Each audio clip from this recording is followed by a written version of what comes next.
I just want to do God's will. The kind of revolution that the world needs is a Christian revolution. If you want a miracle, you've got to expect it to happen. You're the recipients of God's grace and God's blessings, and you rejoice in that reality.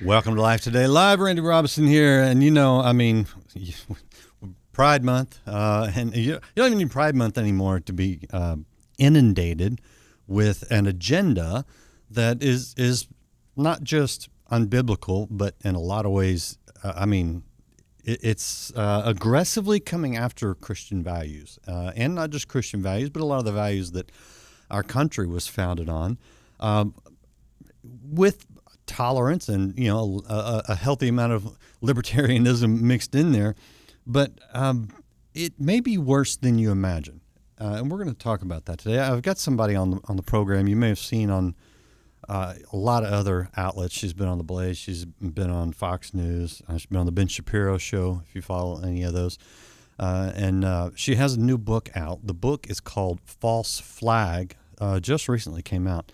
Why Queer Politics Mean the End of America. It's written by Joy Pullmann, who is the executive editor of The Federalist.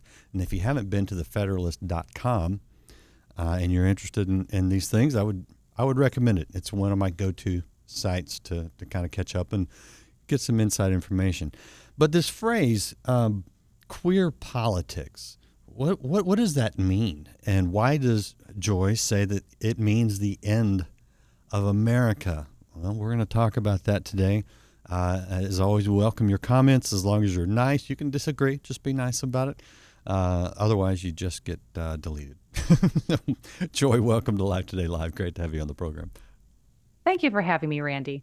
So I guess we should probably start by defining some terms. What do you mean by queer politics?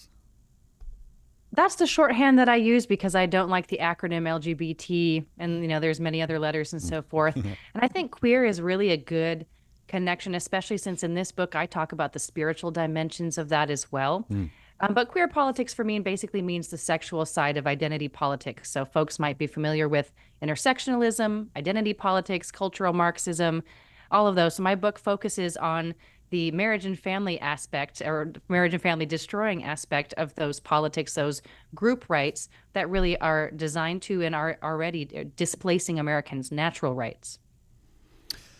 A lot of people, they think, well, look, let people live however they want to live. I don't agree with it, and that it just, I don't know how old you are, I won't ask, but in my lifetime, we've gone from like decriminalization of sodomy and things like that in some states to, okay, so-and-so's gay, okay, whatever, to, male is female, okay, gender is fluid, to drag queens now are in your public schools and pornography is in your public school libraries, to you, not just you need to accept them, but you need to affirm and celebrate it, or you may lose your job. How do we get this far? Well, the skids were greased a long time ago, and my book goes through a lot of that history. In fact, I locate the origins of it in the early progressives who are early 20th century, Woodrow Wilson, FDR, influenced by actually a lot of communists, and communists are really into destroying the family. They're explicit about that. So I trace it from that kind of but very successful kind of laying the foundation for erasing Americans' natural rights secured by our Constitution through I think a lot of people are aware of the 1960s sort of things, but I don't think a lot of people are aware of even the fact that all the DEI regime that we see today, the diversity, equity, inclusion thing, that was created through federal agencies before Reagan and, went into power under his watch, and he didn't erase it. So, you're right. A lot of people have the way that it's affected our normal everyday lives is a sudden explosion after the Supreme Court decision, in Obergefell. But there are a lot of things going on under their service before then that made it possible for Obergefell to go into place. Obergefell being the Supreme Court decision that took away, natural marriage from all the states. For the listeners who don't just know all the Supreme Court cases by their names. So there's a lot. There's a lot of history there, and I go through that in the book. But I think at at the core of it really is the fact that we have in America, growing up alongside our Constitution for more than a century now, a different system of government that really is trying to have these group rights. And in order to have a bigger government that erases Americans' natural rights, you do have to break down those mediating institutions, such as the family. And that's an explicit goal of, progressives, people on the left, communists, whatever you want to call them, all the people who think like that and who oppose the natural rights that are founded on the acknowledgement of a creator God who sits outside of government and that government must respect, and who gives those rights to us and that government should acknowledge and secure for their people. Do you think that the average person who, calls himself queer, any of the letters and the acronyms or the plus, do you think they have this in mind, or is this just a class of, political operatives that are trying to undermine? Because I don't know that the average American believes that someone who is gay is also Marxist and is therefore trying to destroy the country. Mm-hmm. How do you make that connection? That's a great point, and that's a great question. So, I mean, and all of my work, I've been political reporter for something like 20 years now. I always make a distinction between kind of like the normal on the ground people, excuse me, and the people, who are the leaders of them, right? Because, the boots on the ground aren't the same as the generals. They don't know the strategy, that the generals do. Yeah. They're just there, they're in line with them. And they kind of accept the messages, and the directions given from the top. So, that's just an analogy. But I don't think that the average queer person thinks I'm trying to destroy the family. But in fact, he's told he's not trying to do that, from all of our media, right? There's a huge amount of propaganda surrounding the sexual politics issue. And that's a big part of the reason that Americans really can't think clearly on this topic, because, their minds are saturated with these deceptive, completely lying, false messaging all the time, saying that love is love. This is about, accepting people, all of those sorts of things that, those are just false fronts. Those are the PR. Those are the propaganda. And I do think most people believe and accept that. And I don't think, they have malevolent intent. I think that they really don't know which way is up and it feels good to them at the time. So that's what they're doing. And that's typical, for the average person in general. Yeah, it's funny how they switch terms on you as well. And they say, well, you should be able to love whoever you want. I'm like, we're not talking about homo-lovuality. We're talking about homosexuality. The Bible says love your neighbor as yourself. It doesn't say go have sex with your neighbor as if they're your wife. In fact, it says just the opposite. This confusion of sex and love, to me, is one of the most deviant, demonic kind of things. And the grasp of the language to pervert it and to make one thing mean something completely the opposite, I see as a significant strategy. And I don't think the average person thinks about it at that level. How do we even get the language back surrounding some of these things? Well, that's part of the reason that I, in this book and just in my discourse, I try to talk as plainly as possible, because and that is actually, been a big part of my professional work as an editor at The Federalist. I'm thinking every single time I edit an article, what actually is the truth about this? Yeah. So for example, I'll give an example for your readers. Is an abortion clinic actually a clinic, right? Exactly. Is it health care? I mean, that is a language manipulation, right? That it depends on what you think an abortion is. And again, I think that's an objective question, but right, whether a life is ended, whether a unique person with DNA is inside the mother's womb, from the instant of conception, that's an objective question. So we answer it objectively, but then, we apply that to our writing and our talking. And I do make it a life mission as a part, as well a professional mission, to be talking as clearly as possible about these issues. And I did find when writing this book that can be very difficult. So for example, it's very, very hard to talk about gay marriage without using the word marriage, but I don't actually believe that's a marriage. Right. Right. So it's hard to communicate to people exactly what I mean. So, I, for example, sometimes I'll use phrases such as homosexual marriage certificate. Right. But the point being, people literally wouldn't sometimes know what I mean if I was trying to be as accurate as possible about it, because they haven't ever heard any other word. I mean, Go ahead. You're nodding here. No, so no, clearly... finish, please. Okay. Your... I was going to give another example that I'm just going to warn parents, maybe if you have very little ears, I'm not going to be super explicit, but I personally would, not have my little children listen to this. I don't talk about this word. Okay, here it comes. I don't talk about sex in front of my very small children, but I even struggle with, should we use the word sex about, what happens between two men and two women? Because again, it's not procreative. Those parts aren't meant to fit together. Should we use the exact same word for actually what is a different action? So in the book, I go on. I have an entire section that talks, that says, does the Supreme Court justices don't even understand sex because they continue to treat a male and a male interaction as if it could be the same as male and female when completely different body parts exist and are involved in those interactions, and they are not therefore the same.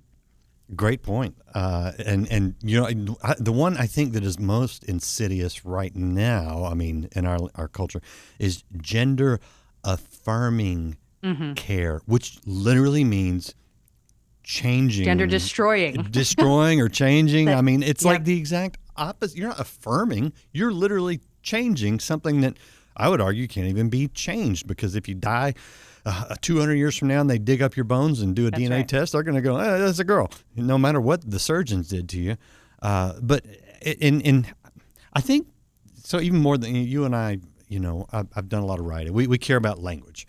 So we're going to pick on that maybe more than, the average person would. But at the same time, in order to really take back the argument and have some clarity, we need to think about these things, I think, on a real basic level, because we're speaking their language. And isn't that part their of the lives, strategy? right? Again, if a baby is a baby, that's not, a fetus is a distancing word. It is a baby.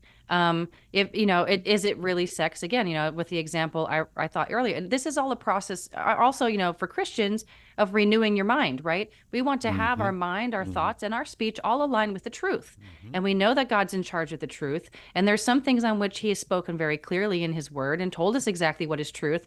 So of course it's a lifelong process. We aren't born, knowing the full truth completely, right? We're going to be continuing to do that, I think, probably through eternity. So, but if you have that faith commitment, or if you're just a person who loves the truth, which ding ding, by the way, means that you love Jesus Christ, but that's something for you to inquire into yourself. But if you're a person who loves the truth, you should want to have your life as in conformity with the truth, as reflective of the truth as you possibly can. And so that includes the words that we use. And again, it's a continual process, but it's very important, especially with super propagandized issues, which in today seems to be almost everything we encounter. Everything. And, I think just back when I was, a little bit younger, and people were, especially on, where I come from, sort of a conservative evangelical background. It was all like, we can't have gay marriage. They even used the term because it's a slippery slope into all these other things. And they're like, you're crazy. You're an extremist. Right. And I remember here that. we are. Right. Totally. Well, we were told, so people would say, look, there's a connection, this is known all the way back to ancient Sparta, connection between homosexual behavior and pedophilia, right? Yeah. This is very well documented. I have a chapter in this book, which again, this book is totally not for children. I actually literally have hid my book copies from my own children so they don't find what's in it. But I do think adults, we need to be on the guard and on defense. We have to be combating these issues. So here we are. But the point being, we were told, you're a crazy person. You're smearing people. And again, I'm not saying that I have gay people in my life. I don't think that they're pedophiles. That's not what I'm saying. But what I'm saying is, where are the boundaries on that? We have to talk about it as a society for protecting children. And again, as I point out in my book, there's a number of, actually gay institutions, organizations, clubs for people who say, look, at our pride parades, waggling naked body parts at little children, absolutely wrong. I don't like it. We should stop. Yeah. So, but if we can't talk about that, if no one can say, hey, that's pretty groomery, that's pretty pedo-y, we don't like that, we don't want that around our kids, then what it does is allows the craziest, most insane, creepiest people to get whatever they want. And those type of people tend to be psychopaths, and they only inflict harm on people, especially the vulnerable, like kids. Yeah. And I think it is appropriate and fair and honest to point out that not all of the L's and the G's, not everybody who's gay, wants to be lumped in with the bisexuals, or a lot of the stuff that's going on. I mean, there are actually a lot of conservative gay and lesbian men and women who abhor a lot of the Pride Parade activity, the drag queen story hour, all that kind of thing. And so for us, who disagree with all of that as a lifestyle, a choice, we view it as sin. Let's at least be fair to those with whom we would disagree on some things, because we actually agree with them on some other things. And I think we need to have that honesty as well.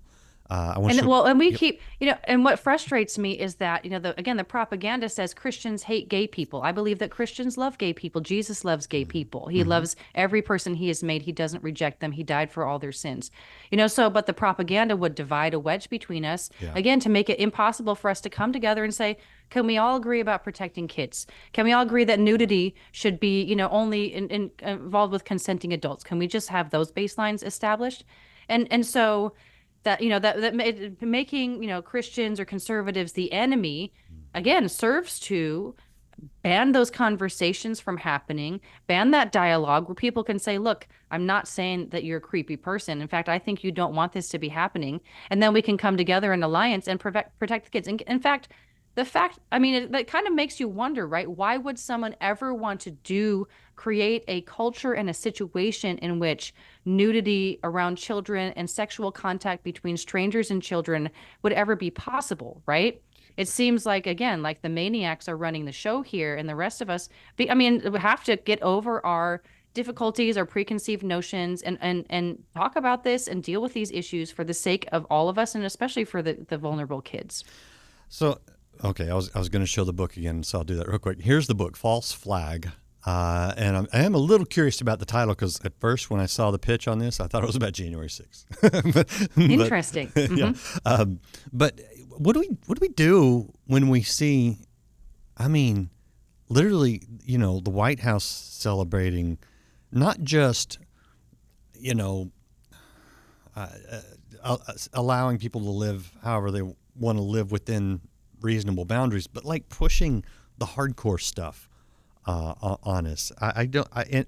Or Target, or Disney. There's a little bit of a sense, I know, amongst, conservatives, Christians, that, it's already lost. It's everywhere. You just look the other way. But there's got to be a sane strategy to regain some ground here, or is it just too late? Well, I think we don't know the ultimate, outcome, and that's never been in our hands. We can't control what happens in the world. That is in the hands of Almighty God. What we are called to do is be faithful wherever we are, wherever He's put us, to the things that are Christians call it often vocation. That doesn't mean just your career, but it means what office are you a parent? Are you a sister? Are you a mother? Are you a citizen? Are you a coworker? Those are kind of offices that you're in, and each of those you have responsibilities that fit that kind of job description of that aspect of your life. And so when any of this comes into something that's under your job description, then it is your job to address it. So if you're a nurse and you're told that you have to address, people by the names that are not fitting, or, pronouns that don't fit their actual sex, well, that would be a time for you to say, look, got to talk to HR. Look, got to maybe talk to a lawyer. And some of the Alliance Defending Freedom who shows up to help you out with those cases. Yeah. As a mother, or a father, if your children, I frankly don't take my children to our public library anymore, because it's not just June, but it's all the time that they could pick pornography off the shelves. Yeah. And it's not just pornography, but, they have these displays where I have a 6-year-old, I have a 4-year-old. They say, Mommy, what does queer mean? I'm not going to have that conversation with my 6-year-old. I believe that is a violation of her innocence. So, I order my books, I go in myself and get them and bring them home. So my kids don't go to the library, right? I also think it would be appropriate, to say, I personally don't have time in my life, but maybe I should make the time. Look, my library is doing this. This is filth. I'm getting on my library board. Who else is going to run with me? We're going to get 20 people to go knock door to door, show pictures to everybody, of what's in our library, paid for with their dollars, see if they support it, and take over the school board. Yeah. So, things are in a dire situation, but I think, that despair is a sin. we must do what we can where God has put us. And so if God has made you a mother, if he's made you a citizen, maybe whose children are grown, maybe you have some time to run for that library board. Everyone should be thinking about with, how he can manage his duties properly in regards to this and other affairs. And I really do think we can't just, I think it's actually just more of a tactic to say, sit down and shut up, the battle's over, because I do think you lose 100% of the battles you don't show up to fight. And there needs to be more showing up to fight. Even if you lose, you have done your duty by fighting the best that you could. And the outcome is not in your control. But what you do, what your efforts that you make, they are within your control. And you should be rising to the occasion as best as you can, even if you don't win. Yeah, a great point. And, you win the big battle, one small battle at a time. Mm-hmm. And that, I think there's some encouragement in that. All right. So the title, A False Flag, is, let's see, it's an incident that's designed to deceive people into thinking it was, actually, I'm just looking at some of the definitions. It's a harmful action designed to look like it's perpetrated by someone else, I think would be a simple definition of a false flag. So I'm curious how that title is what you're talking about. So I really went, with that title to explain the curious phenomenon, and I find in my neighborhood, and I think a lot of people do in their neighborhoods as well, as when I go out for walks or bike rides with my husband and kids in our neighborhood, we see actually more pride flags than we do American flags, and so you think only in June or every month of the year? Every month of the year, all the time. Wow. And it depends on what neighborhood you're in, right? Politically speaking. But Sure. That was just so strange to me and then I started to think about it, look into it, and it actually happens. People, I think they've seen the pride flag is not just the rainbow anymore. It's on the cover of my book, the one with the triangle. What that does is joins the sexual identity politics with the racial identity politics that are being pushed, saying they're unified. And what unifies them is hatred of America, hatred of objective truth, of Christianity. All of these different groups really don't have a lot in common. What do Black people have in common with homosexuals? Very little, right? Right. Actually. But they're herded into these groups, and in order to basically, they're united around what they hate, and what they do hate is what the pride flag is replacing. The American flag. And so I actually, argue in the book, I provide historical evidence for this, that the pride flag is an emblem that basically signifies, it looks like we're occupied by a foreign regime. If we had a foreign country, or maybe, if we were in contested territory, we would have, flags from different countries on people's doorsteps, rather than, of course, the one that is the flag for us all, the American flag. So to me, it looks like we're living in occupied territory when I walk around in my neighborhood. And I do think there's kind of a political truth there. I don't think, the battle is over yet, but that is a symbol that communicates to people that, that's there's something that is displacing the American flag and the American ideals, and that something is this cultural identity politics. Well, yeah, and we're seeing that. And that's interesting also, because there is a deception there, because it's like, oh no, it's about love and tolerance, which everybody's like, oh yeah, love and tolerance is great. But sometimes tolerance isn't loving, right? If I tolerated, I don't know, like the creepy neighbor boy coming over and playing with my kids and showing them dirty pictures, that would be, not loving to my children or the neighbor boy, right? So tolerance has to be applied in the proper way. Tolerance basically implies that you're putting up with something to be an evil, because it would be a greater good maybe to fight that evil at that time.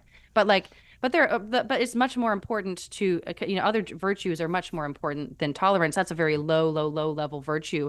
And other ones such as justice, would be much more important. Other ones such as prudence, I'm talking now through the cardinal virtues, the Christian three virtues, faith, hope, and love. Those are much more higher on the priority list for everyone who's ever thought about those subjects than tolerance. Yeah, you're 100% right. And I agree. Even so, you get back to where we started, the language, and tolerance. And I think in a lot of people's minds isn't putting up with something they believe to be wrong or know to be wrong, but rather allowing people to be themselves. And you get. And that's I think it's maybe why I start there, because it's like we can't even talk the same language sometimes to even make our arguments. Yeah. Because you're right. I mean, I don't tolerate the neighbor kid coming in and hurting my children, even on accident, which, is happy, because You come out and you say, "Hey, rough. Billy, look, it's too rough. Let's dial it down a little bit." Literally, I've sent a kid home because he pushed one of my kids off the trampoline. You don't tolerate that, but yet we're supposed to tolerate the stuff that's going on in our public schools. Our public, we're the public, Yep, we're paying for that. Yeah, and you just go, okay, my tolerance has come to its proper end. But anyway, back to the point. You see the flag, and you go, oh no, they're promoting basically good things. Is the deception there when you're really saying no? They're promoting the destruction of what made our country great, as well as the people destruction of our faith. who designed those pride flags call them flags of revolution. Really? Yes, they do. I mean, I quote from that in my book. I have that in my first chapter. They call them. They say they see their quote unquote art as violence. It's like the creator of the original pride flag likened it to a gun. So these people do not have peaceful intentions. Even though, of course, like you're saying, a lot of people most people I think believe that it's friendly, happy, cheerful. It's got all those great colors that God put into the world. But the people who created it themselves say it's a revolutionary flag. Well, now you know.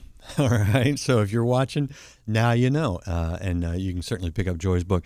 I want to show people the Federalist real quick. This is thefederalist.com. And for people that may not have visited your website, tell people what you're doing there. Well, our motto is called religion, politics, and culture. So we like to hop onto the intersection of all three. We see ourselves as an influence operation in Washington, D.C. on behalf of the American people. There's a lot of influence operations from Washington, D.C. out to the Americans, try to get them to come in line and obey what the D.C. blob and swamp wants them to think. But instead, our job is to listen to the concerns of the American people, investigate the things that they want investigated, and report about them in order to have Washington, D.C. do its job, which is to really serve the people and be responsive to what American voters and citizens want. And we appreciate the work that you do. And I appreciate your time today. Thank you, Joy. Appreciate you being on the program. Oh, thank you for having me. Appreciate all of you guys out there watching. You can go pick up False Flag right now, wherever you like to get books. And check out thefederalist.com. And most of all, don't put up with the garbage. Stand for truth with grace. We can do it. Appreciate you being here. Hit that like, follow, subscribe, and the share buttons, and come back. We've got more for you right here on Life Today Live. We'll see you again next time. Be true to what you said on paper.